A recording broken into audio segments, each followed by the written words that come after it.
zaman pabrik semen Indarung pertama yang dibangun oleh pemerintah kolonial Belanda. Ini pabrik semen tertua di Indonesia yang dibuat oleh Belanda. Ini menjadi objek ya bersejarah, barangkali bukti bahwa kekayaan Sumatera Barat, kekayaan Minangkabau yang bisa dimanfaatkan oleh pemerintahan kolonial Belanda. Nah, ini pabrik sekarang sudah lebih usia 100, berapa tahun usianya? 100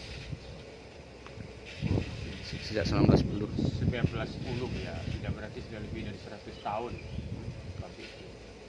Wajar tidak.